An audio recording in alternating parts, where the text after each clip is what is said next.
شریف آ گیا ہے۔ میری آپ سے گزارش ہے ضرور گھر گھر محفل کرائیں، لیکن محفل کو نہ کسی صورت بھی کمرشل نہ بنائیں، نعتیں خرید کے، تلاوتیں خرید کے، مولوی خرید کے کوئی کام نہ کریں۔ آپ خود سے نعت شریف پڑھ لیں، آپ کا بچہ نعت شریف پڑھ لیں، محفل ہو گئی ماشاءاللہ سے۔ کوئی آ سکتا ہے اچھا آدمی، آسانی سے معاملات ہو سکتے ہیں تو ماشاءاللہ ٹھیک ہے، بھرپور کریں محفل، لیکن اس میں ایسا سسٹم نہ لائیں کہ جس سے دنیا داری اور کمرشلزم کی اس سے کسی قسم کی بھی آمیزش نظر آئے۔ دوسری گزارش یہ کرنی ہے کہ پورا میلاد شریف کا مہینہ درود و سلام پڑھ کے گزاریں۔ جہاں جہاں موبائل رکھے ہوئے نا وہاں ساتھ ساتھ ایک ایک تسبیح بھی رکھ لیں۔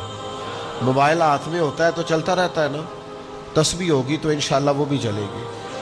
اور پھر میری ایک میرا شوق ہے اپنے سب محبت کرنے والوں سے، کسی بھی صورت میں ہم سے وابستہ کسی شخص سے، ایک میرا شوق ہے، میرا مطالبہ ہے، میری خواہش ہے، مجھے امید ہے کہ آپ وہ میری خواہش ضرور پوری کریں گے۔ میرا دل کرتا ہے آپ سارے ایک ایک نعت یاد کر لیں حضور کی صلی اللہ تعالی کر لیں گے۔ سور میری بھی کوئی نہیں، لیکن نعتیں مجھے بڑی آتی ہیں اللہ کے فضل سے۔